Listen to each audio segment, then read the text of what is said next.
August 1944. Normandy. The air smelled of gunpowder and wet earth. Tanks rumbled across the shattered fields. Officers shouted over the chaos. Maps lay sprawled on tables, dotted with pins, sketches, and the lines of advance. In a quiet room behind the front lines, General Dwight D. Eisenhower leaned over intelligence reports, the creased paper trembling under his hands. He had seen countless generals, careful, precise, methodical, but one name made the German command tremble in a way others did not: George S. Patton. Across the channel, German generals whispered in fear. They plotted, they calculated, but when it came to Patton, even their bravest maneuvers faltered. Meanwhile, Bernard Montgomery, the meticulous British planner, inspired respect, but not the same instinctive dread. Eisenhower read the latest intercepts. The reports were clear. The enemy feared Patton more than anyone on the Allied side. Not Montgomery, not Bradley, Patton. A cold clarity settled over Eisenhower. He understood the power of reputation, the weapon of audacity, and the gamble that history was about to demand. This was no ordinary campaign, and the choices ahead would define the war and the men who fought it. By mid-1944, the war in Western Europe had reached a critical juncture. The Allies had landed in Normandy on June 6, D-Day, opening a long-awaited second front against Hitler's forces. The beaches were secured, but the German army was still a formidable barrier, fortified, experienced, and ruthless.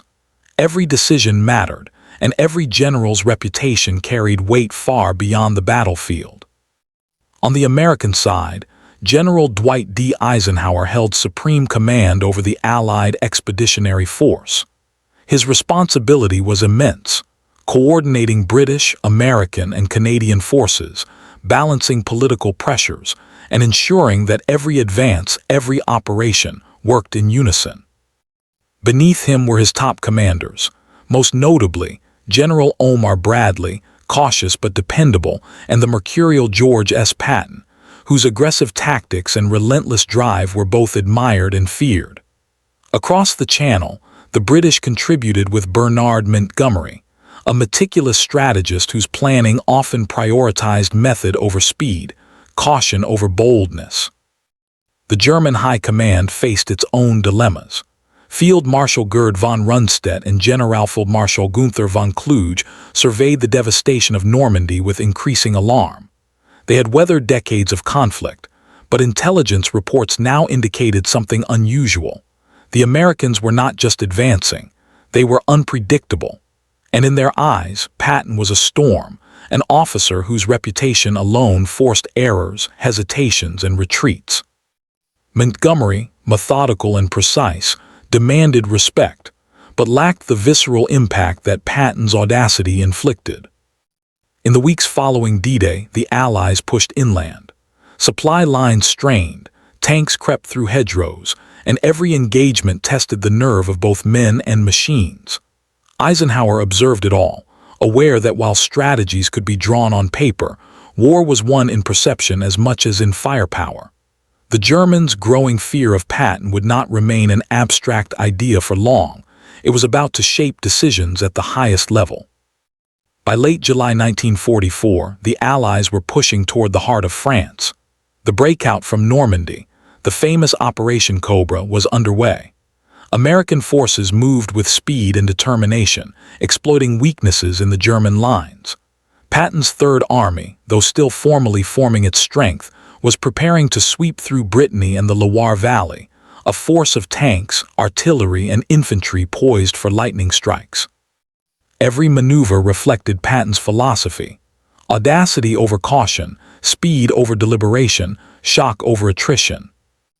Meanwhile, Montgomery led the British 21st Army Group. Known for meticulous planning, his approach emphasized careful preparation, secure flanks, and minimal risk. His leadership style bred confidence among his troops and patience within the Allied command. But in the eyes of German commanders, it lacked the psychological bite of Patton's aggressive momentum. Intelligence intercepts from the WWII and decoded Enigma messages revealed repeated warnings. German officers described Patton as reckless, unpredictable, unstoppable. Montgomery, by contrast, was calculating, competent, cautious. Respect, yes, but fear, not the same. Eisenhower, receiving these reports, began to grasp the subtle but powerful dynamic at play. Leadership in war was not only about victories or losses. It was about perception, projection, and the ripple effects of morale. The Germans' dread of Patton was becoming a strategic weapon in itself. Every hesitation, every miscalculation by the enemy, amplified by the very reputation Patton had cultivated through years of bold operations across North Africa, Sicily, and now France. The Allied command structure wrestled with difficult decisions. Should Patton lead the rapid thrusts deep into enemy territory, risking overextension? Or should he be restrained, his fury channeled with caution? The answer would rest not only on tactical considerations, but on Eisenhower's understanding of human psychology, the knowledge that the enemy's fear could be leveraged as effectively as any weapon. Across the battered countryside, German generals convened in tense rooms, poring over maps, anticipating movements that might never come. Every report mentioned Patton. Every plan factored him in. And somewhere behind the calm lines of command, Eisenhower recognized a truth that would define the campaign. The man his enemy feared most might also be the key to Allied victory. Early September 1944. The Allied push across France had gained momentum. Patton's Third Army was finally unleashed, racing south from Normandy toward the Loire and beyond. Reports from the front arrived in Eisenhower's headquarters like the drumbeats of a coming storm. Villages liberated before artillery fired, entire German units abandoning positions, retreating in confusion. Contrast, Montgomery's forces advanced steadily from the north. His meticulous planning produced results, but German commanders responded with predictable adjustments. Patton, however, was rewriting the rules of engagement. His rapid, audacious thrusts forced the Germans to overreact. Every intercepted radio transmission, every decoded Enigma message, revealed anxiety, indecision, and fear. One German general noted, "Patton moves like lightning. We cannot anticipate his next strike. He is everywhere at once." Eisenhower read these reports late into the night. The evidence was irrefutable. The Germans were not merely fighting, they were reacting to reputation, to the shadow of a general whose audacity threatened to unravel their defenses. Montgomery's advances were respected, measured, and countered. Patton's advances were feared, misjudged, and undermined before combat even began. The realization hit Eisenhower like a flash. Fear itself could be a strategic weapon. Patton's reputation, built over campaigns in North Africa and Sicily, had reached a critical mass. It forced the enemy into mistakes, slowed their response, and amplified Allied gains. Eisenhower understood the paradox. A man's personality, his swagger, his willingness to push forward aggressively, could achieve what armies alone sometimes could not. By September 6, Patton's tanks had crossed the Moselle River, cutting deep into German lines. German commanders were scrambling. Entire divisions were redirected, often unnecessarily, in anticipation of a thrust that moved faster than any calculation could keep pace with. Montgomery's methodical flanking maneuvers, while effective, had not provoked the same level of panic. Patton's name, repeated in every German communique, had become a weapon before a shot was fired. For Eisenhower, the truth crystallized. Tactical skill, numerical superiority, and artillery were vital. But perception, fear, and audacity could shape the battlefield even more decisively. The next moves would test not only the armies but the psychological leverage that Patton now wielded, and the choices Eisenhower would make could alter the trajectory of the war itself. By mid-September 1944, the Third Army was moving like a force of nature. Patton's columns tore through Lorraine, cutting off retreating German units and seizing bridges before demolition. His speed was dizzying. German communications were in chaos. Intercepted orders showed commanders hesitating, redeploying divisions unnecessarily and overestimating the strength of his forces. Fear had become a tangible weapon, wielded as effectively as artillery or tanks. Eisenhower, receiving daily intelligence updates, recognized the full impact. In a briefing with Bradley and his staff, he paused over the reports, eyes scanning repeated phrases, unpredictable, unstoppable everywhere. Then he spoke quietly, almost to himself. They fear Patton more than Montgomery, more than anyone. That fear is ours to use. The room went silent. It was not just observation, it was a strategic revelation. The enemy's dread could be manipulated, amplified, and turned into operational advantage. Montgomery continued his methodical advance from the north, securing towns, coordinating logistics, and moving with precision. Successes were undeniable, yet the German response remained measured. Patton's exploits, however, caused defensive errors, miscalculations, and retreats that accelerated the Allied advance. The Third Army's reputation had become a force multiplier, magnifying its already formidable strength. Eisenhower now saw that in war, perception could be as decisive as firepower. On September 12, Patton's spearheads reached the Moselle crossings near Metz. German defenders, expecting frontal assaults, were confounded by rapid maneuvers and armored flanking attacks. Entire regiments withdrew preemptively, leaving fortified positions empty. Patton's boldness, combined with the fear it inspired, forced outcomes that conventional strategy alone might never have achieved. Montgomery's careful planning, while flawless in execution, could not generate the same instinctive dread in enemy ranks.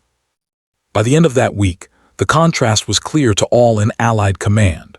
Patton's audacity, amplified by enemy fear, was accelerating the liberation of France. Eisenhower's insight was complete. Psychological impact could shape the battlefield as much as any division, tank, or artillery barrage. In that realization, the balance of power shifted, and the Germans' apprehension became a weapon in the Allies' hands, one that would carry momentum all the way to the Siegfried Line. The battlefield was no longer just terrain and firepower. It was perception, leadership, and fear. And Eisenhower understood with absolute clarity that Patton wielded it better than anyone. By late September 1944, the consequences of Patton's audacity were undeniable. The Third Army had surged across northeastern France with unprecedented speed. German units, demoralized and disoriented, abandoned defensive positions in droves. Intelligence reports noted entire battalions retreating without engagement, convinced they faced larger forces than actually existed. Patton's reputation alone had forced strategic errors, amplified Allied operational effectiveness, and opened corridors for deeper penetration into German-held territory. Eisenhower monitored the unfolding chaos with a mixture of calculation and satisfaction. Montgomery's methodical advances had secured the north, but it was Patton's unpredictable thrusts that kept German commanders off balance, creating gaps the Allies could exploit. Supply lines stretched to their limits, yet every movement reinforced the psychological edge that had become a hallmark of Patton's operations. The general's very presence had become a weapon, one that demanded the enemy's attention and altered their plans before a shot was fired. German morale was collapsing. Reports from the Oberkommando der Wehrmacht revealed frustration, fear, and confusion. Commanders like von Rundstedt and Kluge struggled to anticipate Patton's next move. The Third Army's speed and aggression forced them into reactive strategies, repositioning armor unnecessarily, abandoning fortified positions, and misallocating artillery support. The psychological toll was immense. Frontline officers admitted in reports that Patton's forces appear everywhere at once, a statement as much about perception as actual troop deployments. For Allied soldiers, Patton's advance was electrifying. Infantry and tank crews moved with renewed vigor, inspired by the audacity of their commander. Letters from soldiers described an almost mythic aura surrounding the general, a leader whose decisiveness, speed, and relentless drive made them feel unstoppable. Morale soared, cohesion strengthened, and units pushed beyond what conventional training might have allowed. Montgomery's units, disciplined and coordinated, performed reliably, but the spark of fear and awe Patton generated was unmatched. Eisenhower also faced a delicate balancing act. Patton's rapid advances were strategically advantageous, but they carried inherent risk.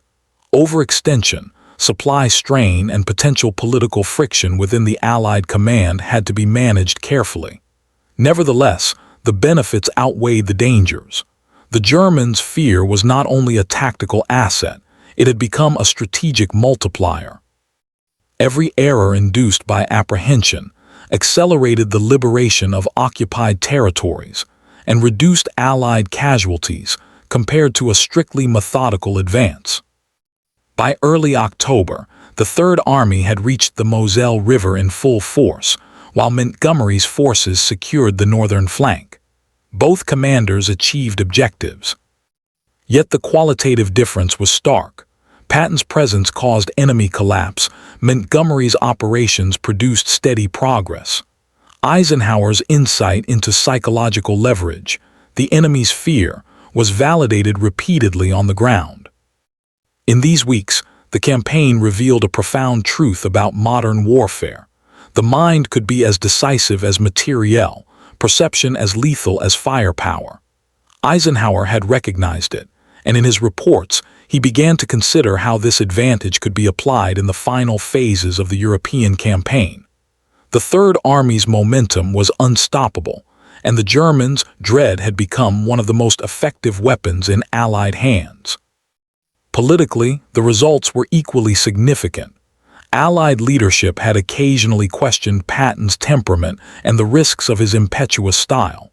Yet the tangible benefits, rapid advances, enemy collapse, and morale gains justified Eisenhower's decision to exploit his aggressiveness.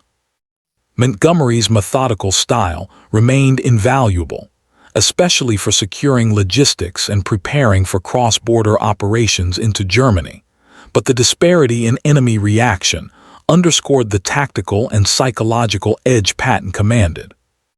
On the ground, the impact on soldiers was profound.